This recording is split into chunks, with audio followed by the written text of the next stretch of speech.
Erev Tov, cette année, une année extraordinaire qui va nous reprendre dans 20 ans. Vendredi, c'était Purim.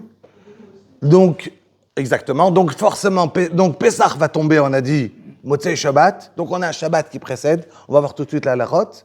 Et on a dit que Pessah aussi, c'était, donc, c'est Shabbat. Et donc, Tisha B'Av va revenir, exactement, Motzei Shabbat.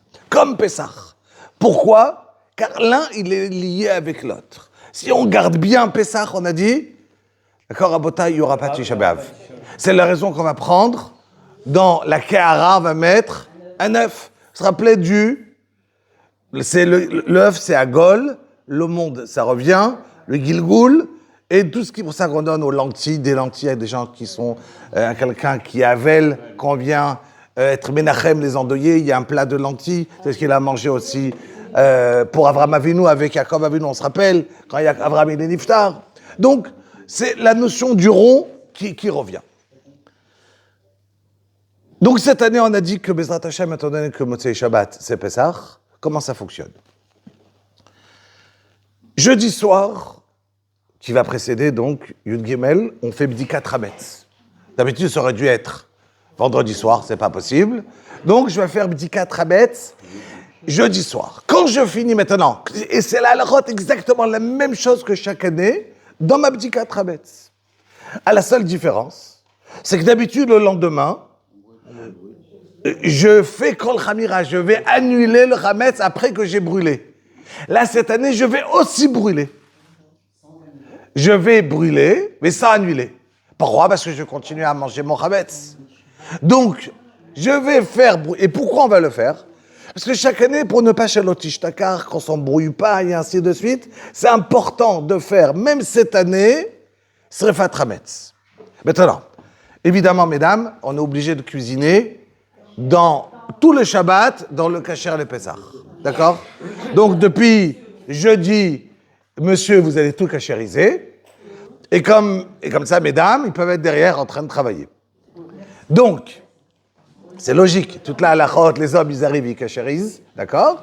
Après, derrière, donc on se rappelle pour cachériser, par exemple, un évier, comment vous faites cachériser un évier ? On met de l'eau bouillante. Et je mets l'eau bouillante d'abord en haut, d'abord en bas. En haut ? Bah, j'ai un évier. Il y a forcément le trou. Et après, il y a les parois. Et après, il y a le robinet. Par quoi je commence ? De quel côté ? Par le bas ou par le haut ? Non, mais si maintenant je veux cachériser ça, c'est pas cachérisable. D'accord, mais si j'ai une partie qui sera cachère, ça veut dire, est-ce que je pense, dans la Gemara, il y a une notion qui s'appelle, est-ce que c'est le haut qui est plus fort, ou c'est le bas tatae gavar, ou elyon gavar, d'accord ? Ça veut dire que moi, je dois faire une cachérisation, toujours d'abord par le bas, et après, j'arrive vers le haut, d'accord ? Et je monte vers le haut. Maintenant, l'évier, il doit être en inox, pour pouvoir le cachériser. Je le nettoie à fond. C'est bien de ne pas lui mettre du Hametz pendant 24 heures. Et voilà. Et après, j'essaye. Moi, je donne toute la choubrot au maximum.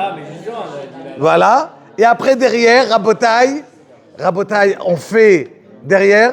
Et maintenant, dans tout ce qu'on a besoin, Rabotai, dans tout ce qu'on peut mettre après derrière, ceux qui sont mettre, ils ont un safek, comment cachériser, on met derrière une petite bassine.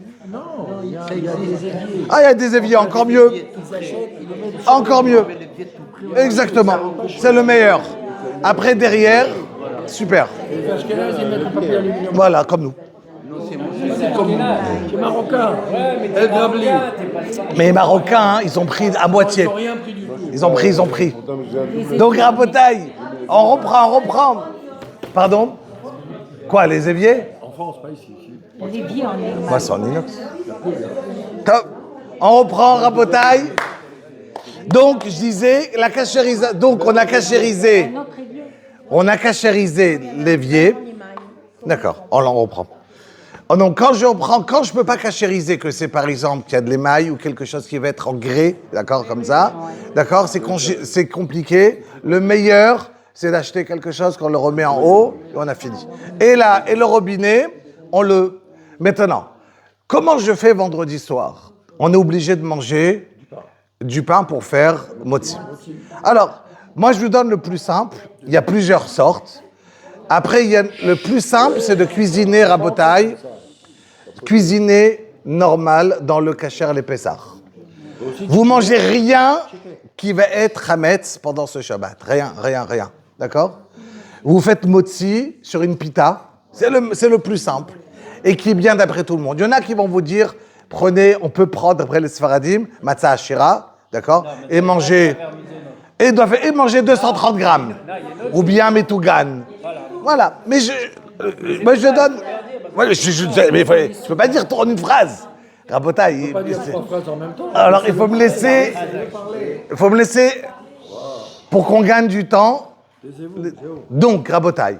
Moi, je donne les solutions 1, 2, 3. Et après, derrière, chacun il fait ce qu'il veut. Moi, je donne mon avis. Qu'est-ce qui est le plus simple? Et c'est à vous, après, de faire ce que vous voulez. Le plus simple, à mon goût, c'est prendre une pita. Une pita, ça ne salit pas. Il n'y a pas de diète. Je fais nitila. Je mange, je fais motzi sur la pita. J'ai fini. Mon petit sachet, je l'ai fini. Je mange tout le reste du repas sans pain. D'accord? C'est fini. Ça, c'est d'après tout le monde. Sfarad, Ashkenaz. Le plus simple, c'est ça. Maintenant, il y a d'autres solutions. Prendre de la matzah ashira et manger 230 grammes, même si elle est maisonnote. Ou bien, j'ai une autre solution. Il y a de la matzah qui va être mevouchelet. Et ça peut être très bien pour le vendredi soir. Il y en a qui vont te dire, mais surtout le matin, c'est un problème, parce qu'on n'a pas le droit de manger le jour même de la matzah. Maintenant, certains, on ne mange pas le jour de la veille. Le Yud Dalet, on ne mange plus de la matzah. Nous, il y en a plein qui ne mangent pas de la matzah, même depuis Rosh Chodesh. D'accord? Depuis Rosh Chodesh. Donc, pour ça que j'ai dit, il y a plusieurs solutions. Quelqu'un qui ne veut pas manger des pitotes, il me propose la question, et je lui dirai comment il fait avec de la matzah, mais vous chélettes et ainsi de suite. Mais le plus simple, c'est une pita. Vous prenez une pita, donc 2 pitotes pour le Chamishné. Une pita, j'ai fini, je la mange tout seul. Et je m'assois tranquille. Donc, évidemment, notre table, elle est propre. Donc, je mange batzad. Je fais attention de ne pas salir. Je ne suis pas loin de la table pour pouvoir faire la bracha de kidouche et la seouda du pain au même endroit. Je ne peux pas manger dans une autre pièce. D'accord?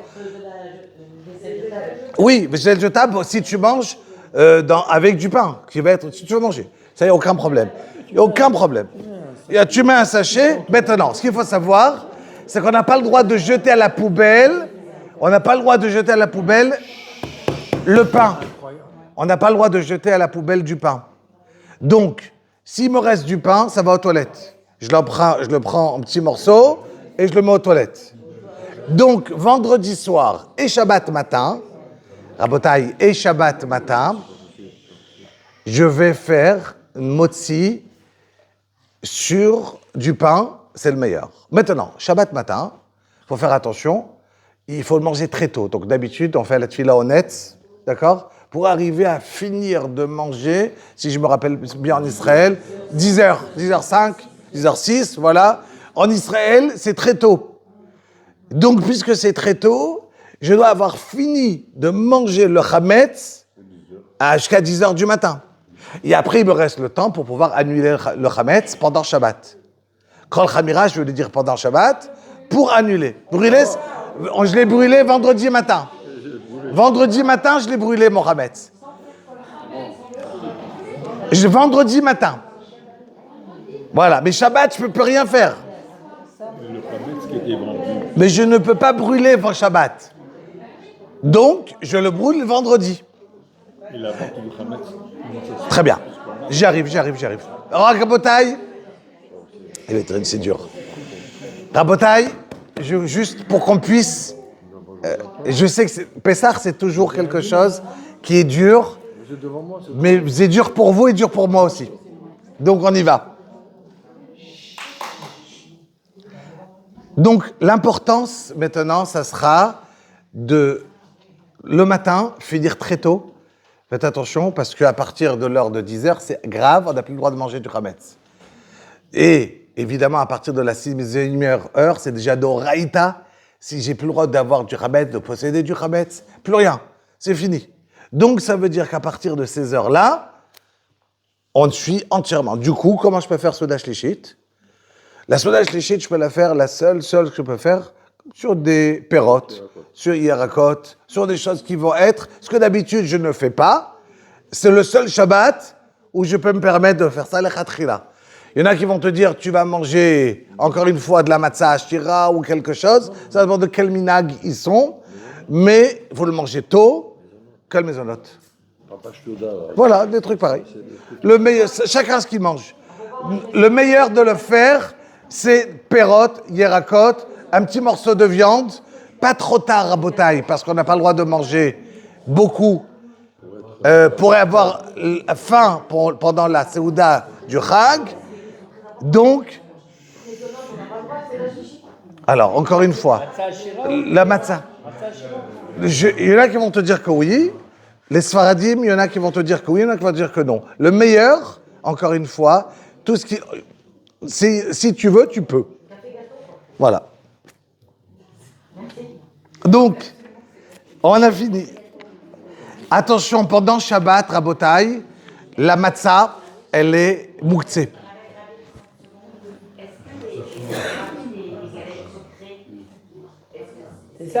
Voilà, c'est matzah ashira. C'est ça qu'on appelle matzah ashira. Donc, il y en a qui vont le prendre, il y en a qui ne vont pas le prendre. Je vous laisse choisir. Rabotai, on continue. Le soir, maintenant, quand on a préparé, attention, on n'a rien droit pendant Shabbat de préparer pour le Leil HaSeder. On n'a pas le droit de préparer 2 Shabbat pour Yom Tov. Donc, tout doit être prêt pour le Leil HaSeder depuis vendredi. Maintenant, quand vous nettoyez la laitue pour mettre la chassa, la laitue pour le maror, faites attention de ne pas la mettre dans de l'eau, d'accord? Parce que si on la met dans de l'eau, après on n'a pas le droit on n'est pas quitte avec de maror.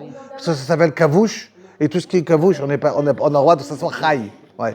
Donc tout ce qu'on met, on doit la laisser, on la trempe. Ouais, exactement, ça veut dire on la nettoie, et on les laisse sécher dans un chiffon, et comme, exactement. Il y a pire que ça, il y a des façons, ils doutent pas mal. C'est l'eau d'Ama Petra. D'accord, mais... Ah.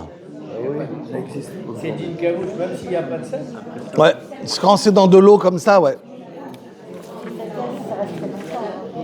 Rabotai, la mitzvah de Leil HaSeder, alors samedi soir, alors après, voilà, c'est ce que je viens de dire, Souda Shlichit, on fait tôt, voilà, avant Mitra tu peux faire, il n'y a pas de problème.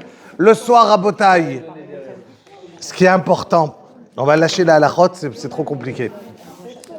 Le vendredi, Rabotai, Motzei Shabbat, important de faire la Motzei Shabbat, c'est important de faire la Havdalah.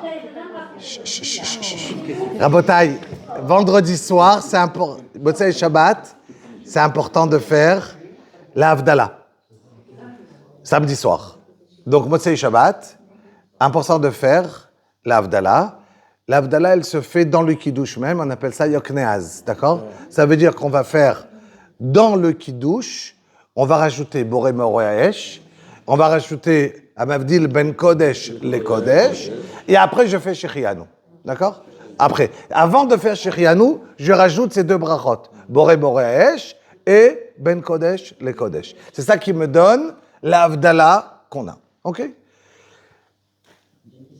Après, Beravot,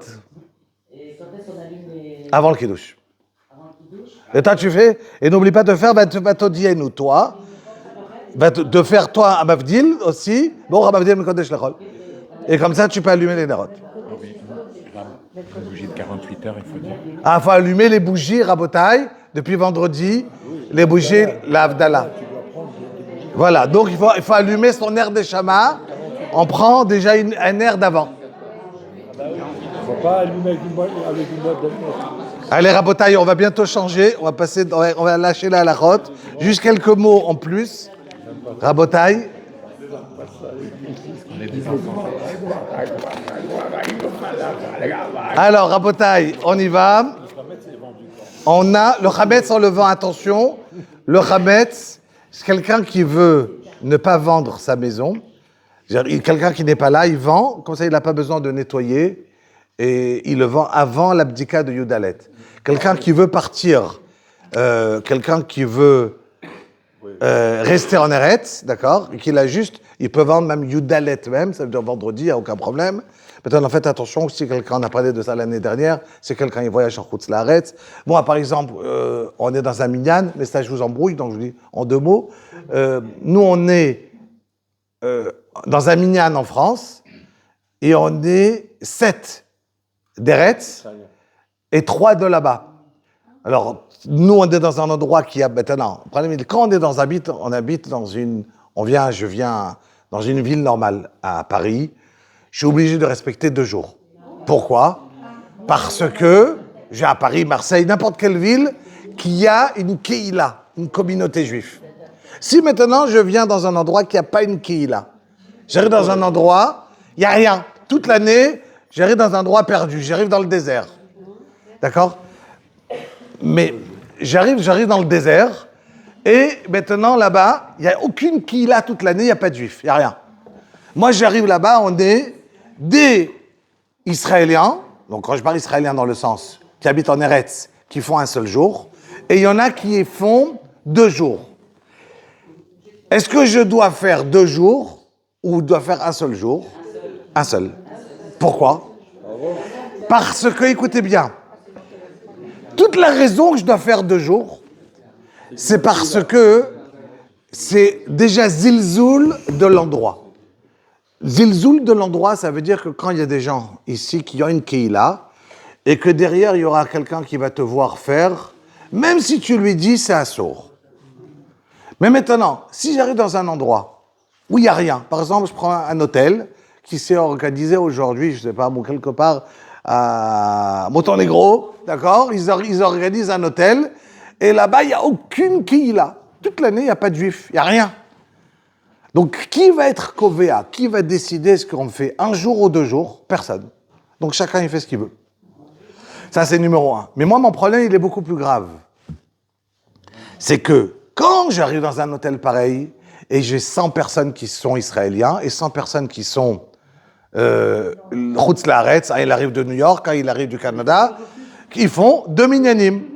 Mais qu'est-ce qui se passe dans mon cas à moi, où on est un seul minyan, on n'est que 10, et est-ce que je dois faire Kriyat Torah le dernier jour, par exemple, quand le 8e jour de Pessah, pour nous c'est Yom Chol, pour eux ça va être Yom Tov, d'accord? Donc ça c'est une question d'Halakha beaucoup plus compliquée à s'en sortir.